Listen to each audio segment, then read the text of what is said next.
सुबाहु नाम का एक आदमी दौड़ता चला जा रहा था और उसके पीछे जो है लोग उसको मारने के लिए दौड़ाए हुए थे। सब लोग कह रहे थे पकड़ो और इसको मारो।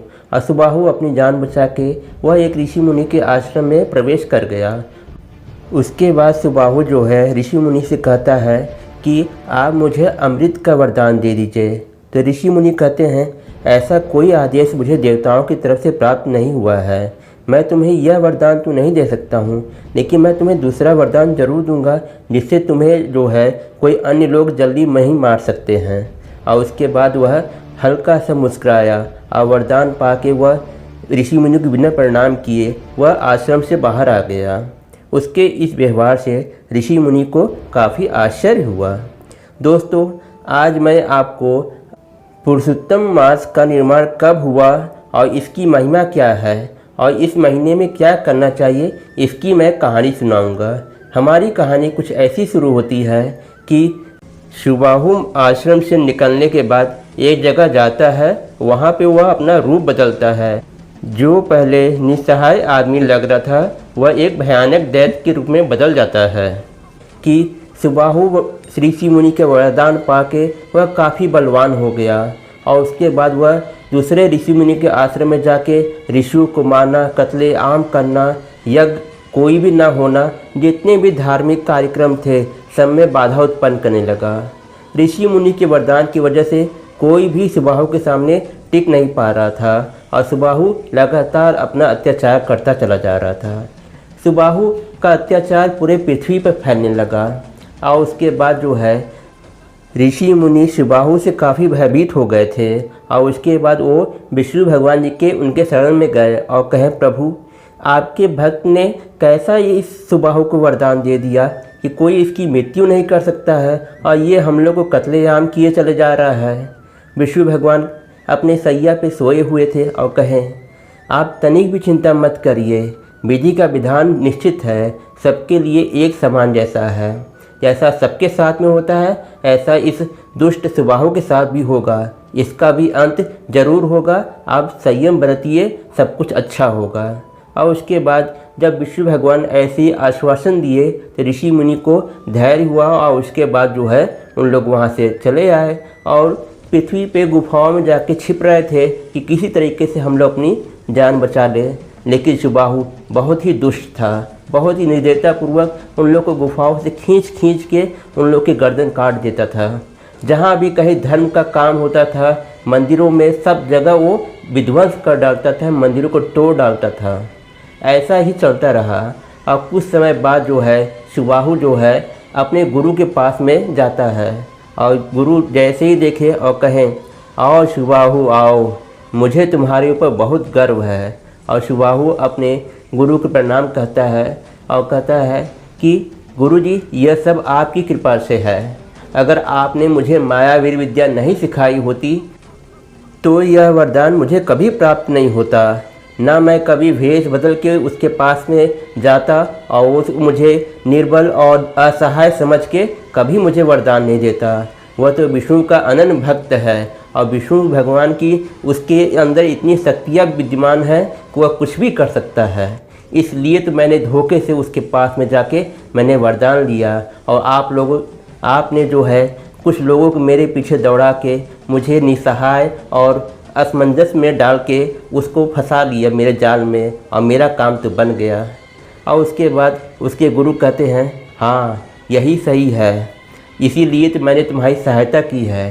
ये देवताओं जो हैं हम असुरों के एकदम प्रबल दुश्मन हैं और इन्हीं की वजह से हमारे कुल पे हमेशा संकट छाया रहता है। इसीलिए मैंने तुम्हें जो है मायावीर विद्या सिखाई, धोखे से मैंने तुम्हें उस ऋषि मुनि के पास में भेजा, क्योंकि तुम तपस्या करके भी तुम देवताओं से ऐसा वरदान नहीं पा सकते थे जैसा तुम्हें उस ऋषि मुनि से प्राप्त हुआ। वह ऋषि मुनि विष्णु का अनन्य भक्त है और उसके अंदर विष्णु भगवान की अनंत शक्तियाँ बसाई हुई हैं। इस बात का मुझे पहले से पता था और तुम्हारी शिक्षा मैंने पूरी इसी वजह से की थी। अब तुम्हारा सबसे पहला काम है कि विष्णु के जितने भी काम है धार्मिक वह सब तुम रोक दो, जिससे कि वह असहाय हो जाए, शक्तिहीन हो जाए और उसके बाद जो है हम लोग इस पृथ्वी लोक पे वैकुंठपुरी हर जगह हमारा अधिपत होगा और हम लोग हर जगह जीतते ही जाएंगे, कहीं हारेंगे नहीं। और उसके बाद सुबाहु और उनके गुरु दोनों काफ़ी ज़ोर ज़ोर से हंसने लगते हैं। पृथ्वी पे जब हाहाकार मचा तो धीरे धीरे करके उस ऋषि मुनि के पास में यह सूचना पहुंची। तो ऋषि मुनि को काफ़ी अपने मन में ग्लानि हुई कि मैंने ऐसा कैसा वरदान दे दिया जो मेरी पृथ्वी के लिए खुद संकट बन गया। वह अपने काफ़ी पश्चाताप करने लगे और उसके बाद अपने आराध्य भगवान विष्णु भगवान के पास में गए और कहें, प्रभु अनजाने मुझसे ये कैसा पाप हो गया, मैंने कैसा इसे वरदान दे दिया। तब उसके बाद विष्णु भगवान जी कहे, तनिक भी चिंता मत करिए, आराम से सारी बात कहिए। तब उसके बाद ऋषि मुनि पिछली समय की सारी बात बताते हैं कि सुबाहु नाम का एक लड़का जो था निसहाय अवस्था में आ रहा था। लोग उसके पीछे सब अस्त्र लेके जा रहे थे और उसको मार रहे थे।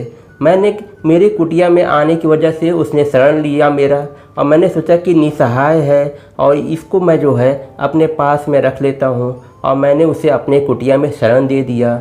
और उसने मेरे पैर पकड़ के लगा कहने कि मैं निसहाय हूँ, मैं धर्म का काम करता हूँ, लेकिन मुझे लोग धर्म का काम नहीं करने देते हैं। अगर आप मुझे जो है अमृत का वरदान दे दीजिए तो मैं धर्म का काम आसानी से कर सकूँगा।